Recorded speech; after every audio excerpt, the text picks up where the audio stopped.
Este es mi abuelo cuando era un joven doctor valenciano con un futuro español por delante. Y este es su primer hijo, Juan Antonio.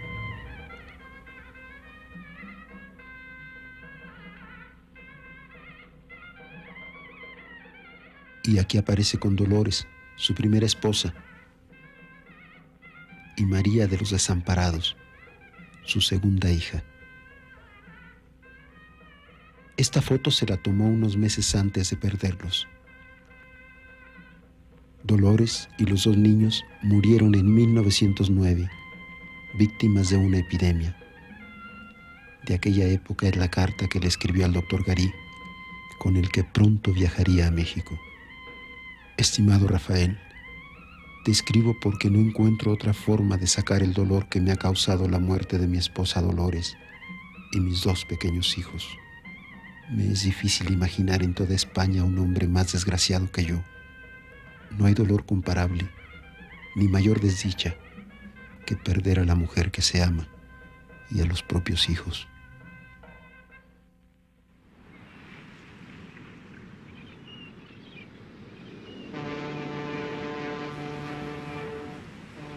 Me voy de España, escribió en aquella travesía por el océano, porque la vida ahí ha perdido todo sentido para mí.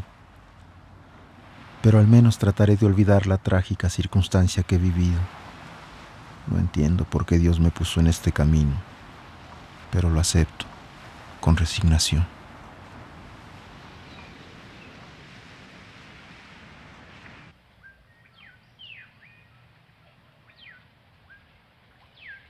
Hacia 1911, México no era el destino final de muchos viajeros, pero una revolución necesita médicos.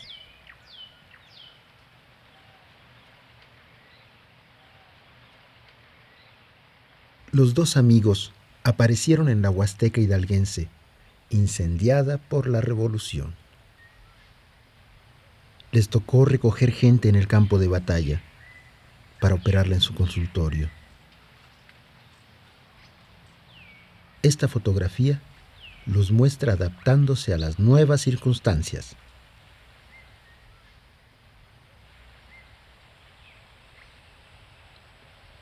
En Chiconamel, en el corazón de la Huasteca, ¿quién lo iba a pensar?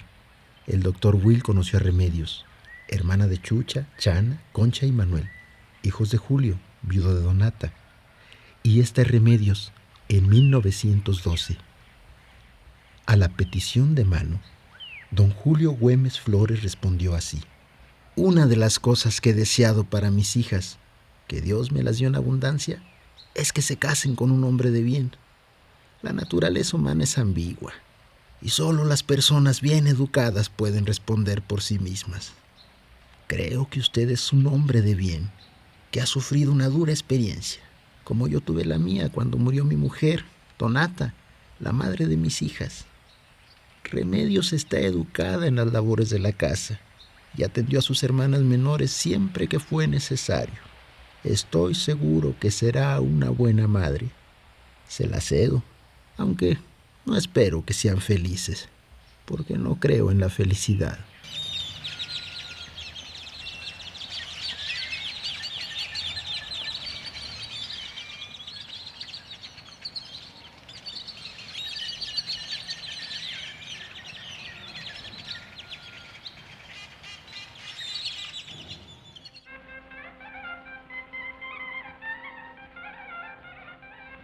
El viaje a Valencia fue como un sueño que iba a permanecer en la memoria de Remedios por el resto de su vida.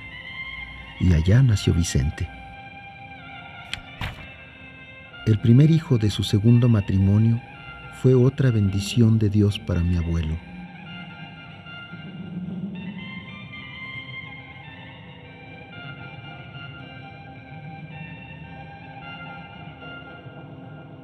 Y cuando Vicente había cumplido un año, viajaron de regreso a México.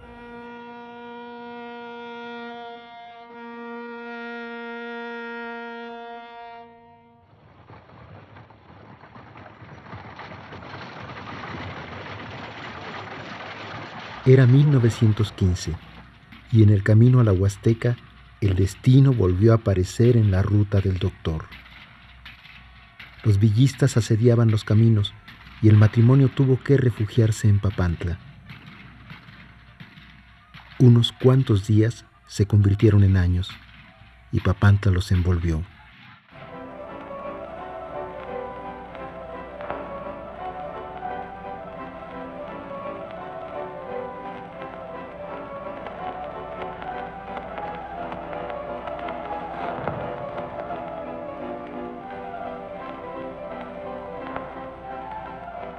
Si la revolución fue la primera razón por la que el doctor se quedó en Papantla, la segunda fue que en ese pueblo había muchos criollos, españoles radicados ahí desde hacía varias generaciones, la mayoría dedicados al comercio y a una vida social que apenas era un eco pálido de otras tierras.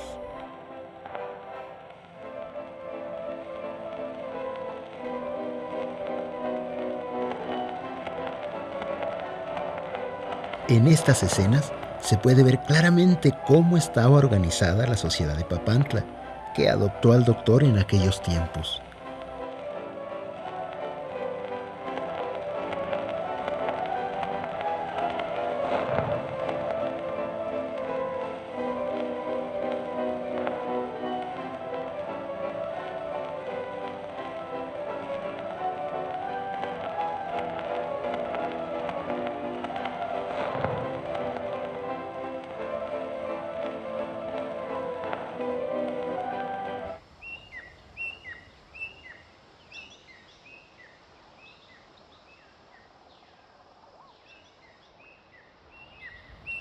La tercera razón que los detuvo en el pequeño pueblo, enclavado entre las colinas de la Sierra Totonaca, fue descrita por mi abuelo en su diario como el olor de la vainilla. Remedios y yo, apuntó, lo percibimos aquella noche. Fueron largos días de sudor en Papantla. Cuando el bejuco está en plenitud, escribió mi abuelo, estalla una hermosa flor blanca que los totonacos llaman chanat. Al morir la flor, su tallo se convierte en una vainilla de aroma singular y penetrante, incomparable. La vainilla de Papantla es tan codiciada como el oro, porque es la única fecundada por la mano del hombre. En otros sitios podrá darse la planta, pero nunca el totonaco.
Pero hubo que agregar otra circunstancia para quedarse aquí.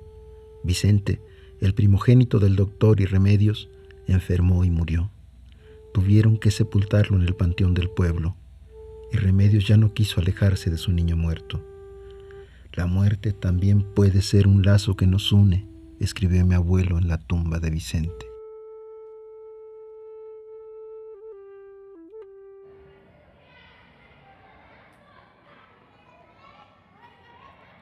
Pero muchos años después, las cosas eran muy distintas, y mi abuelo se encontraba cultivando una familia como la que había soñado desde que se casó con Dolores. No en balde su segunda esposa se llamaba Remedios. Esta le había dado 7 hijos, y él estaba enraizado en Papantla, ejerciendo la medicina, fotografiando y filmando a sus hijos siempre que la ocasión lo ameritaba, como en esta película de 1931, cuando festejaron el primer cumpleaños de Meme rompiendo una piñata. La camarita paté, escribió mi abuelo, es un imán familiar que entrelaza a los niños con nosotros y con los demás. Yo no me propongo otra cosa que testimoniar el paso del tiempo en mis hijos, en Remedios, en mí y en el pueblo que el destino puso en mi camino.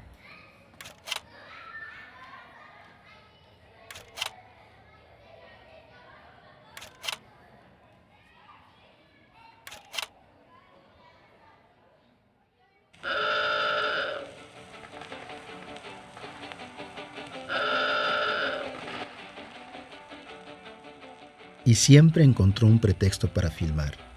Por ejemplo, en 1935, Maruca Grassi fue coronada reina del carnaval y sus pajes fueron la tía Anita y la tía Meme, que desfilaron con la reina por las calles de la ciudad en una jornada inolvidable. Y todavía no se sabe cuántos metros de terciopelo rojo se gastaron en el vestuario de la soberana.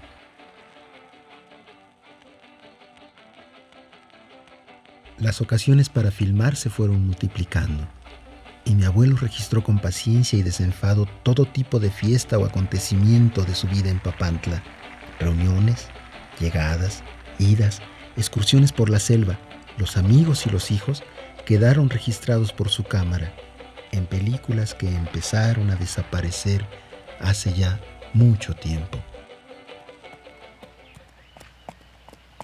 Cuando el tío Julio y Pablo, mi padre, tenían 5 y 7 años, ya sabían montar a caballo y gracias a ello podían compartir la región con mi abuelo.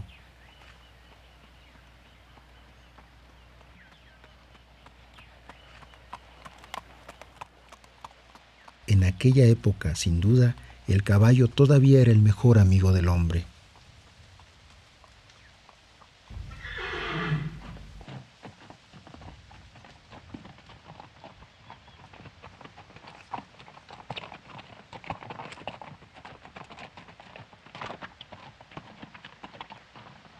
Papantla quiere decir lugar de papanes, un ave que aún puede verse y oírse en la región, escribió mi abuelo.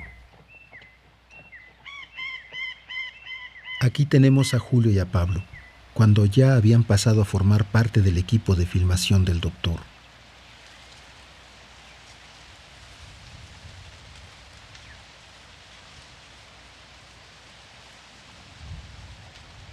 Los domingos y los días festivos, el doctor y sus hijos salían a recorrer las calles y los alrededores. En temporada, la vainilla cubría de oscuro las calles de Papantla y a veces caminaban entre los tendales. Gracias a la cámara adquirieron cierto estilo cinematográfico. Les fascinaba mirar su pueblo en la pantalla.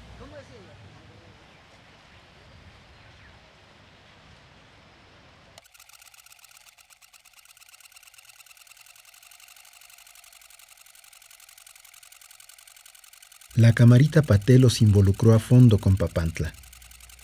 Aquí los tenemos, perdidos entre una multitud de niños, festejando el 16 de septiembre, las fiestas patrias, el Día de la Independencia.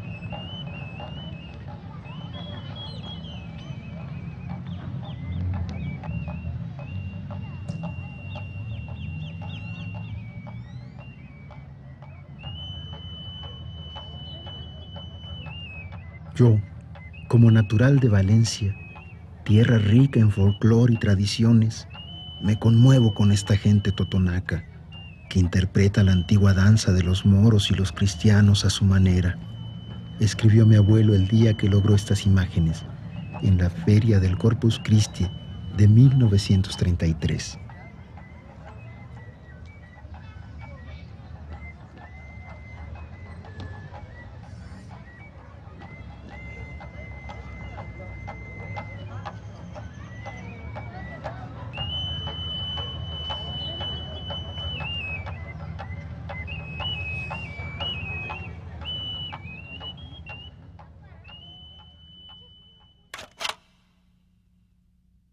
Esta fotografía, tomada por mi padre a la mitad de los años 30, demuestra la voluntad de mi abuelo para integrarse a la cultura totonaca.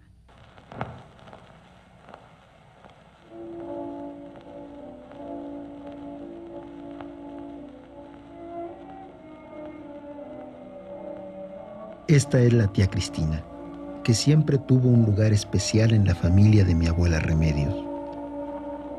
A la tía Cristina casi no la conocí. La vi una sola vez, cuando asistió al funeral de mi abuelo, en el 59. La recuerdo como una mujer dulce, que nos compró nieve en el Parque Enríquez.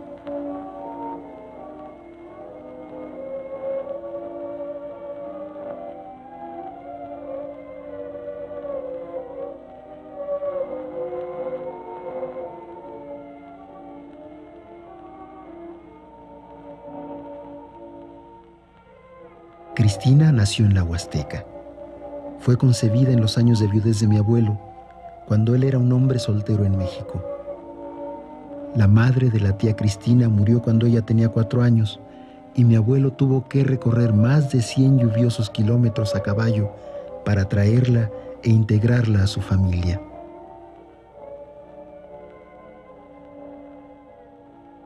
Podemos imaginar la cara que puso mi abuela Remedios cuando supo que Cristina era apenas 2 años más grande que Julio, 3 más que Pablo, 4 más que Amparo, 5 más que Carmen, y hubiera sido tan solo unos meses mayor que Vicente. Pero hacia 1937, el profesor Agustín Chena, poeta, pidió su mano.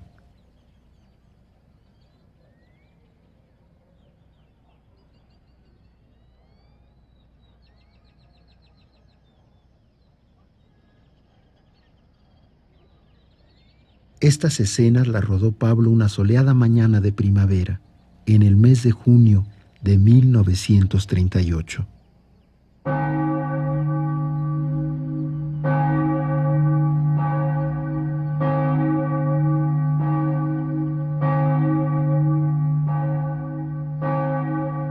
La tía Cristina y el tío Agustín emigraron a Jalapa y ella regresó a Papantla solo para asistir al funeral de su padre.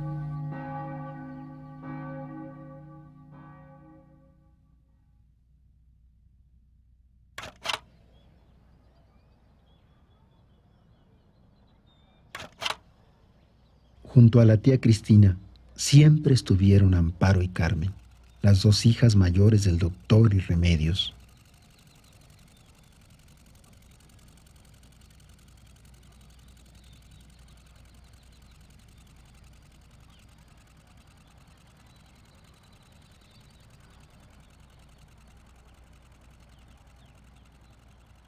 Ellas 3 y otras muchachas papantecas de su generación participaron en este bailable, organizado con el noble propósito de reunir fondos para reparar la iglesia del pueblo. Es el año de 1937. La tía Amparito puso la coreografía. No se sabe quién diseñó los vestidos, pero esta película se llama Rapsodia Húngara.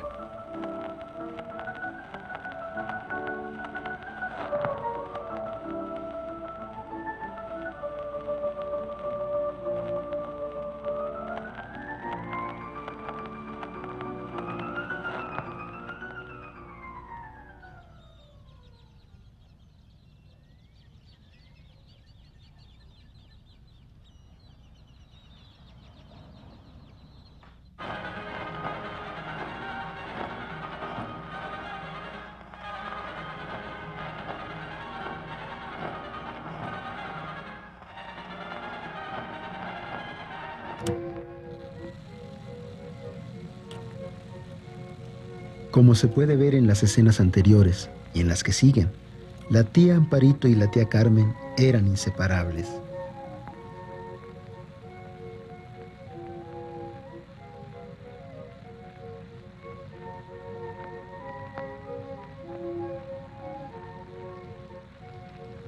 Compartieron el tiempo, la ropa, los juguetes.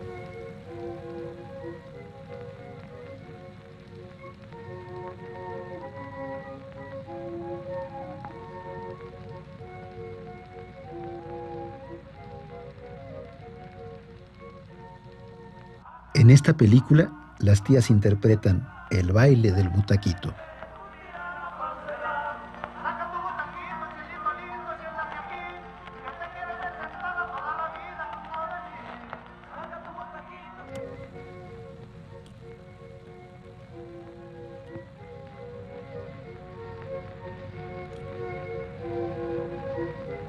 Amparo vivió algunos años en la Ciudad de México, estudiando para maestra educadora. Gracias a ello, al regresar a Papantla, ella y Carmen pudieron dedicarse un tiempo a formar a las nuevas generaciones.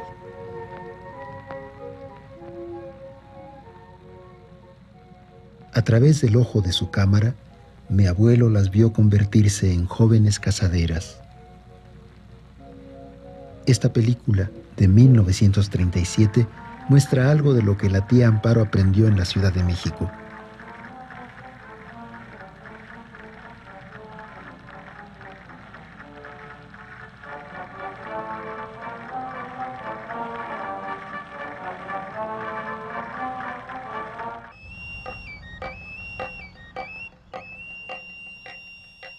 Las excursiones al Tajín se sucedieron un año tras otro, primero a caballo y luego en coche, conforme el progreso fue invadiendo la región.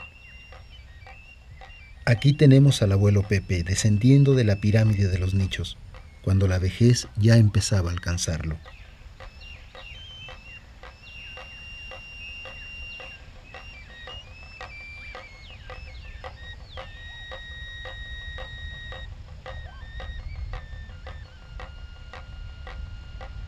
Nosotros venimos al Tajín en 1994, sin más pretexto que el de ver cómo se ve hoy lo que mi abuelo vio ayer.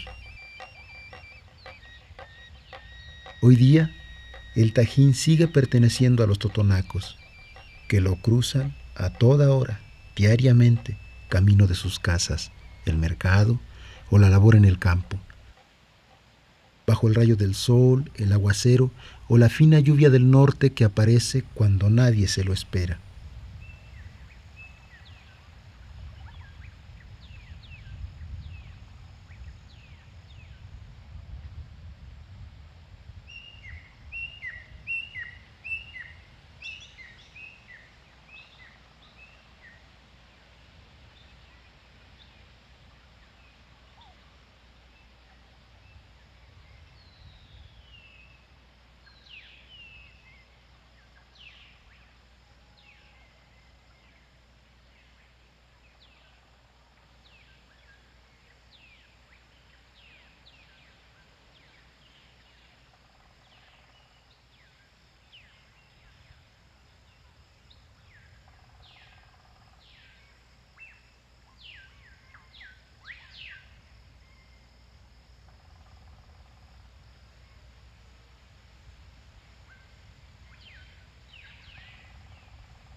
Hace 60 años, mi abuelo filmó a los totonacos caminando por aquí, siguiendo una ruta que siglos atrás también pisaron sus ancestros.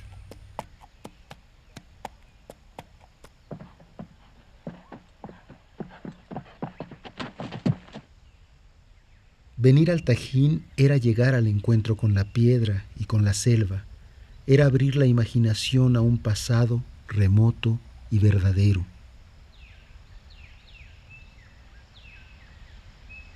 La pirámide del Tajín fue abandonada en el siglo XII y permaneció oculta por la selva y el secreto totonacos hasta el siglo XVIII, cuando un inglés que pasaba por aquí se adjudicó su descubrimiento, apuntó mi abuelo en su diario de filmación.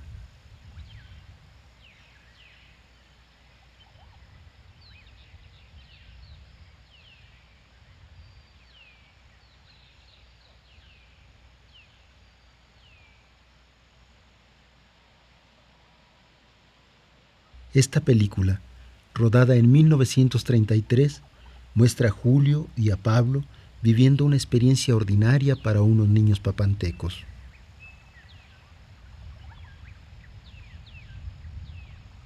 Año con año, Julio y Pablo repitieron el rito y vieron la transformación de la pirámide, rescatada paulatinamente a la naturaleza, mientras iban dejando una infancia que sería irrecuperable sin la magia del cine.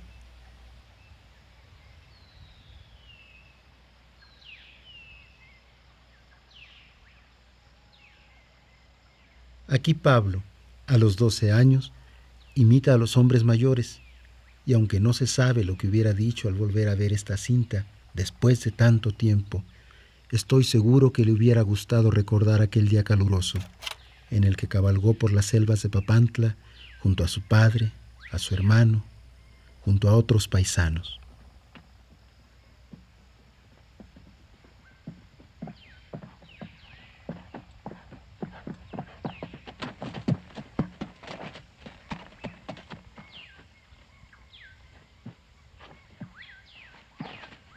Este es Pablo, años antes de ser mi padre.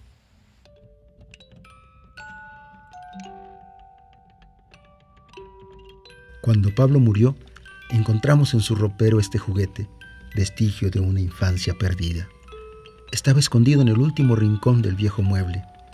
Es un juguete que apareció también en una película rodada el 6 de enero de 1925, cuando mi abuelo andaba estrenando su motocámara Paté. Ahí tienen a Pablo, sentado en el piso, con el mismo juguete que nosotros encontramos en 1992.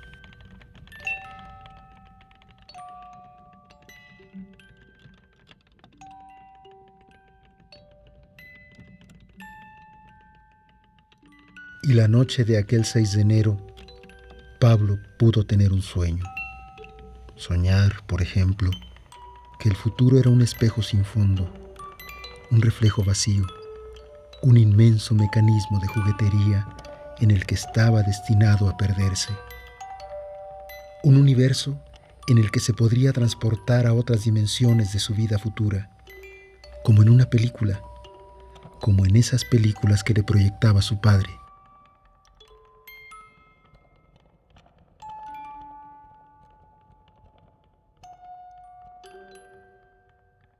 De no ser por las películas de mi abuelo, yo no sabría nada de la infancia ni de la juventud de mi padre. Gracias a ellas lo puedo ver crecer a lo largo de sus años papantecos.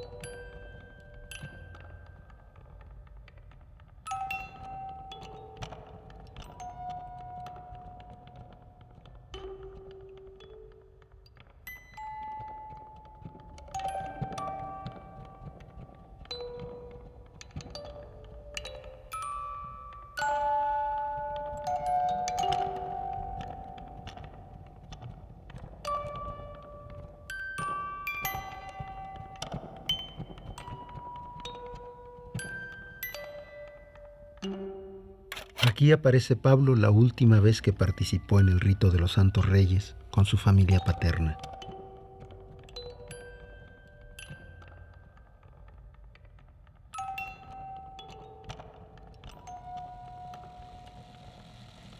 Por ese entonces ya tenía 22 años, una chamarra a cuadros y un bigote que no se iba a rasurar en el resto de su vida.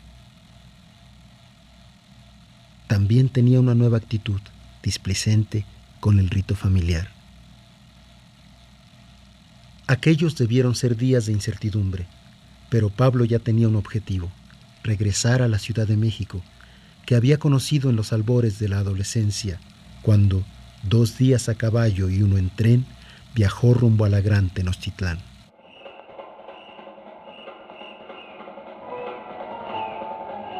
Pablo tenía 13 años cuando el abuelo Pepe lo llevó a conocer la capital.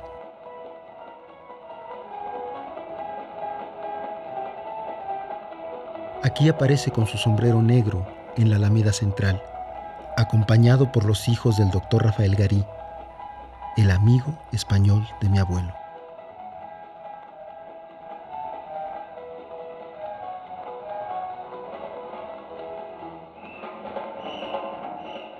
En aquellos días, mi padre se reconoció como un habitante del siglo XX.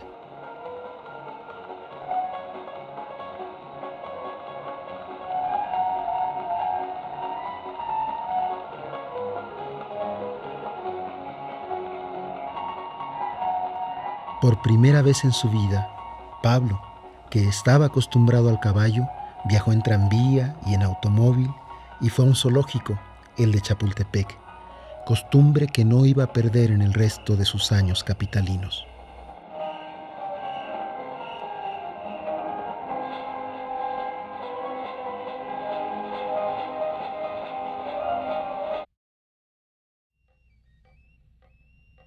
Cuando ya iba hacia la vejez, Pablo pudo colmar otra ilusión infantil: ser un volador de Papantla, como se demuestra en esta credencial, único título al que aspiró.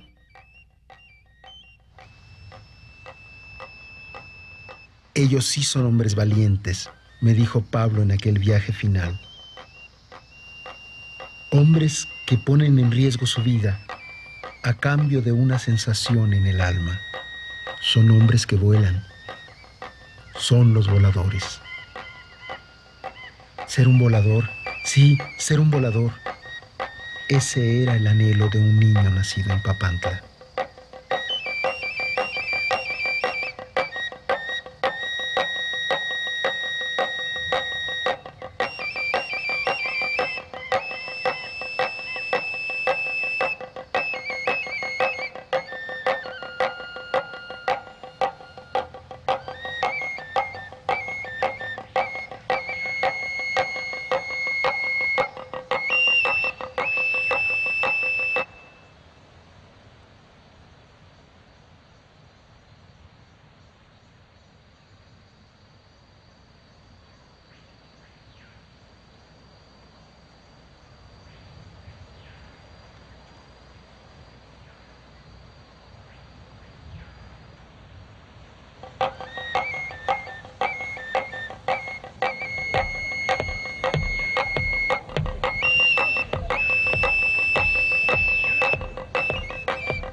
El árbol cae en el monte, bajo el peso de la mano del hombre, y se levanta de nuevo en la plaza con las alas de Dios.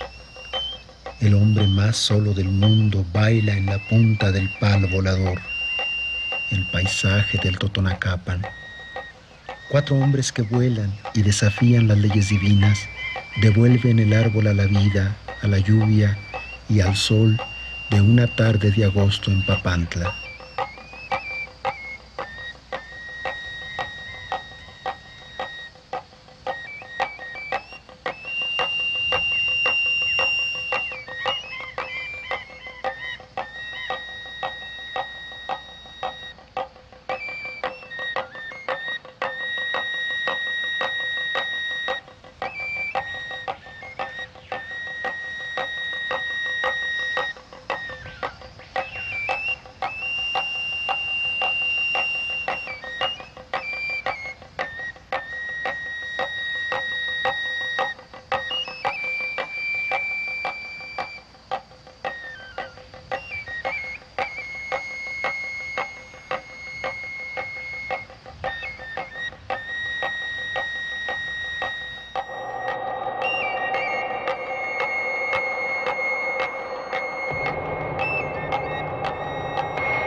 Y al paso de las películas y el rumor de la cámara, mis abuelos también envejecieron.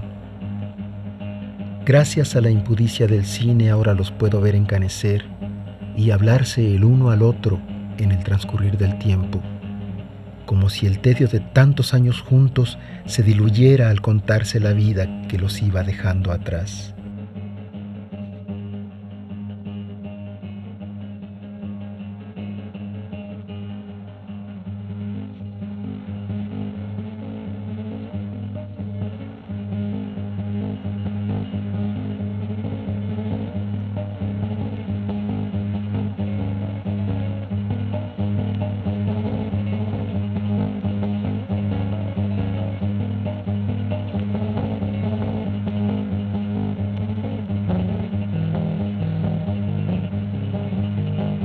Tengo vagos recuerdos de mi abuelo Pepe, que murió cuando yo tenía 5 años.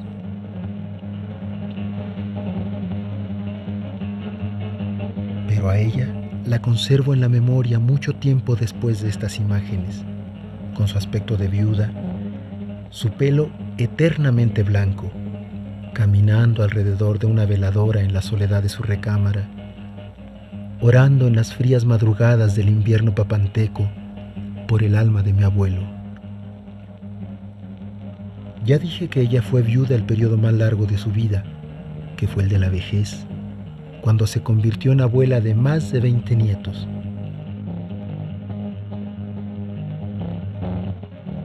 Envejecieron juntos, mientras sus hijos crecían y buscaban cada quien su camino. Los hombres yéndose de Papantla y las mujeres arraigándose en el pueblo, teniendo hijos, nietos cuyos nacimientos también eran atendidos por el abuelo. Su paciencia armonizaba con la vida tranquila de un pueblo en el que el silencio solo era roto por el campanario de la iglesia o la flauta y el tambor del totonaco.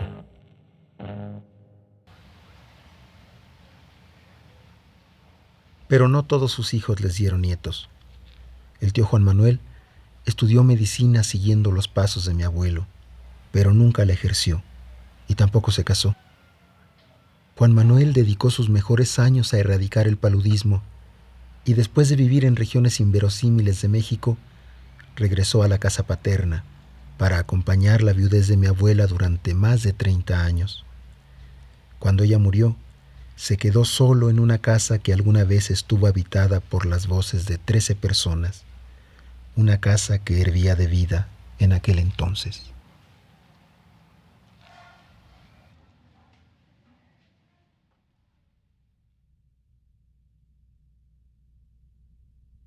Cuando filmamos en Papantla, Juan Manuel estaba enfermo y no quiso que lo fotografiáramos. La noticia de su muerte en un hospital de la Ciudad de México llegó mientras terminábamos de rodar esta película. Gracias a las imágenes recogidas por la cámara Pathé Baby de mi abuelo Pepe, hoy lo podemos ver viajando de regreso al origen de sus días en Papantla. Días en los que Juan Manuel era el sobrino preferido de la tía Chana, la hermana soltera de mi abuela Remedios.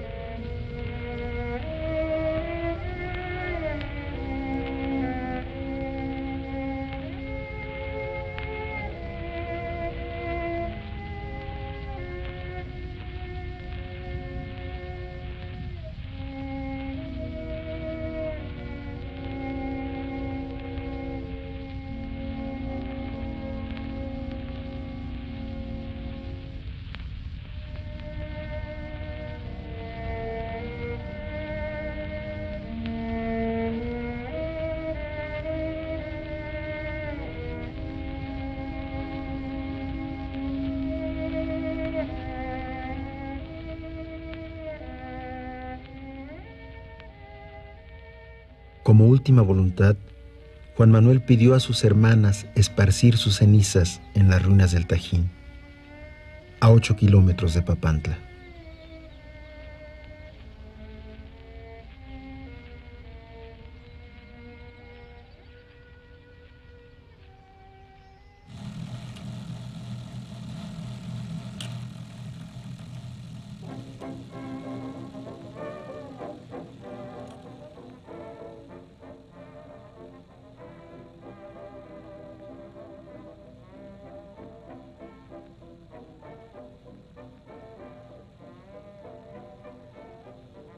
El tío Julio Víctor, aficionado a la lectura y a la soledad desde que era un niño papanteco, estuvo en el pueblo hasta 1942, cuando se fue tras los pasos de Pablo a la Ciudad de México, dejando tras de sí una fila de amoríos, expresados en un poemario que hasta la fecha mantiene inédito.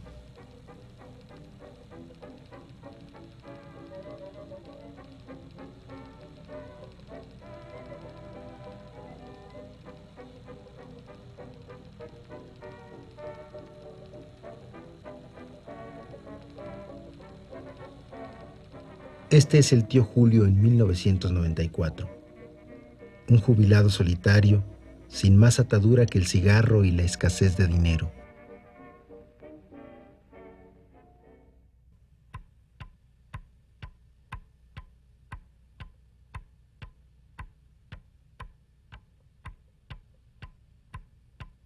El tío Julio dedicó su vida de soltero a fumar cigarrillos sin filtro, a ganarse el pan con decencia, a leer toda clase de libros y periódicos, a ver cine y fútbol, y a una colección filatélica interrumpida los últimos años por falta de presupuesto.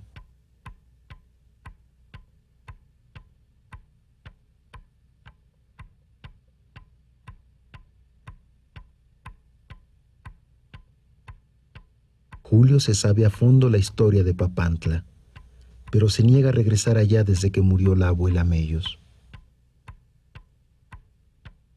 Si no fuera por él, muchas de las cosas que se cuentan en esta película nunca hubieran salido a la luz.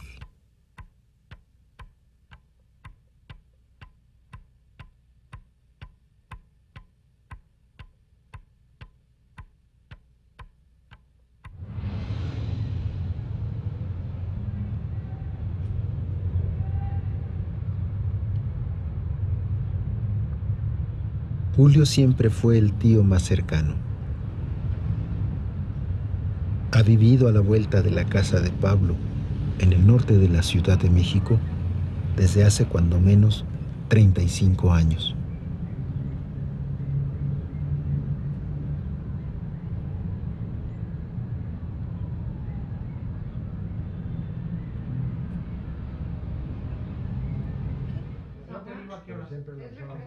Pero tiene que comer Emiliano, no le estás dando de comer. Entonces, a ver, ¿quién quiere esto? Pásame el vaso de Julio para servirle, por favor. Y aquí estamos nosotros, mi hermano, mi mamá y los nietos de Pablo, platicando sobre el tema preferido del tío Julio, que sigue siendo el pasado. En esta película, filmada por el abuelo Pepe en 1938, se puede ver cómo se las gastaba el tío con las muchachas de Papantla en su juventud, cuando los días de fiesta estaban en su apogeo. Varias veces el tío Julio estuvo a punto de casarse. Algunas muchachas papantecas quisieron con él, pero él nunca quiso con ninguna y siempre encontró el pretexto indicado para romper el compromiso antes del punto de no regreso.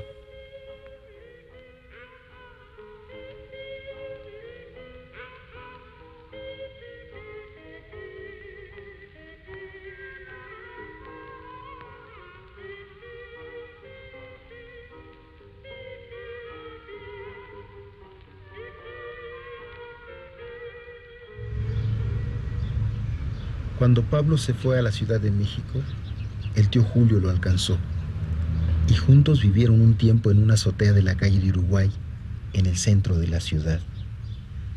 Y cuando Pablo tuvo hijos, Julio los adoptó a su modo. A mí, por ejemplo, me compró completa la historia del cine mundial en fascículos coleccionables. Estas escenas las filmó mi padre con la cámara del abuelo Pepe, pero en 1957, cuando ya vivíamos al norte de la capital. Aquí está mi mamá, Amparo, y está con mi papá, filmados por Julio un mediodía de domingo capitalino.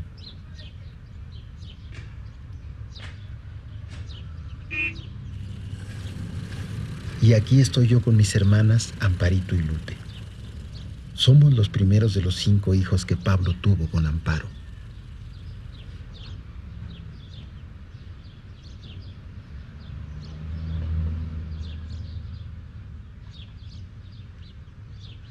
En esos días no podíamos imaginar que años después íbamos a descubrir que Pablo también tuvo un hijo en el Totonacapan.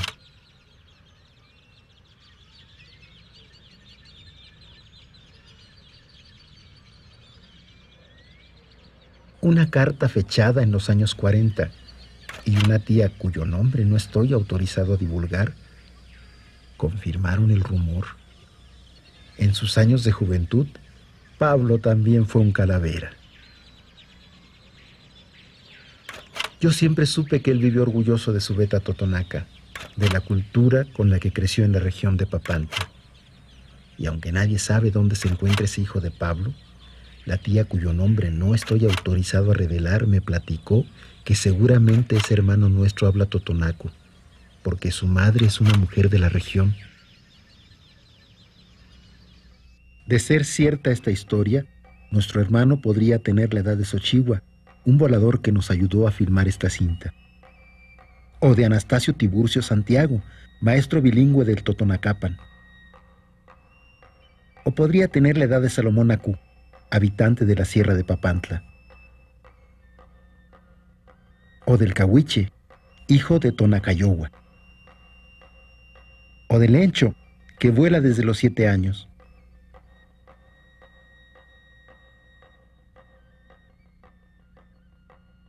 Y este niño, que no rebasa los 12, podría ser nieto de mi padre, primo de mi hija, un auténtico volador.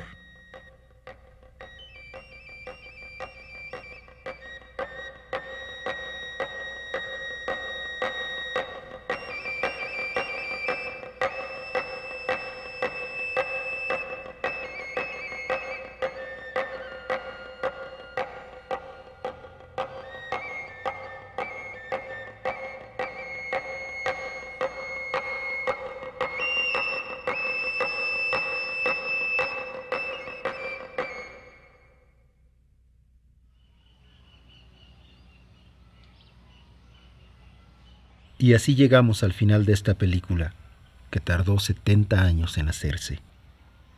Estas imágenes las filmamos en marzo de 94, cuando ya voy deslizándome por la década de los 40 años. Aquí, en esta tumba, la tumba familiar, están enterrados el que debió ser mi tío Vicente, el bisabuelo Julio, la tía Chana que no conoció el amor, y están mi abuelo Pepe y mi abuela Remedios, la cura para los dolores del doctor. Oremos. Oremos por el cine que preserva la vida y la muestra desnuda tal y como es, porque una imagen vive más de 7 veces. Sí, aquí está la rueca de la vida de todos los que se fueron y de los que se irán. Oremos cuando actúan en el papel de los niños que fueron en Papantla, de los jóvenes que fueron en Papantla, de los adultos que fueron en Papantla y algunos viejos que escuchan la risotada de la muerte mientras se apaga la flama de la vida para ser sepultados en Papantla. Oremos por su muerte, esta vez vencida por la cinta de plata. Aquí se ve el hilo infinito, el delicado lazo que nos une más allá de los años, las generaciones, las décadas, los ritos que nos fueron heredados, remotos vestigios que seguiremos cargando hasta el fin de la vida. Oremos también por Papantla, el lugar que se percibía a 8 kilómetros de distancia. Oremos por el pueblo que fue, con las calles tapizadas por la sudorosa vaina, la flor que al pudrirse perfuma al mundo. Cuando murió Pablo, no cupo en la tumba familiar y tuvimos que enterrarlo aquí, junto a mi tío Pepe. esposo de la tía Amparito, uno de sus mejores amigos. Otra vez el destino jugó una carta imprevista en nuestra familia, pero no importa. Pablo reposa en Papantla, donde, según me lo dice el cine, vivió feliz, como personaje de una ficción que todavía no acaba de terminar. No se oirá más tu voz, no se oirá. Callará para siempre tu palabra, callará, pero hablará tu recuerdo, seguirá.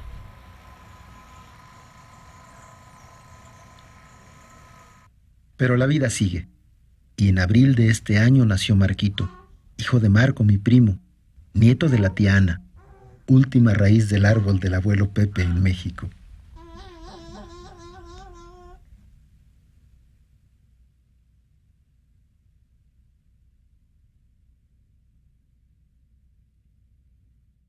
Y mientras tanto, nosotros terminamos de filmar la historia de una familia con la costumbre de bailar el jarabe tapatío.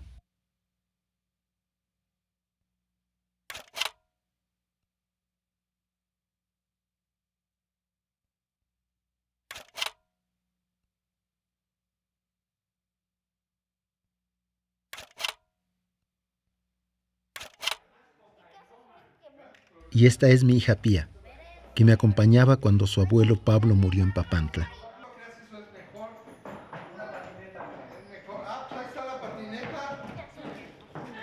Ella y yo tuvimos un mal momento mientras rodábamos estas escenas, pero al final, como tantos otros pequeños pesares en la vida, este también se compuso.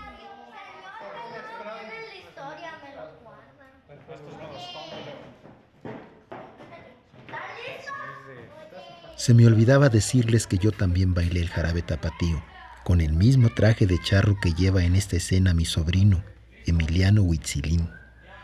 Es un traje que ya hemos usado 4 generaciones de esta familia, y no se sabe cuántos más lo van a usar.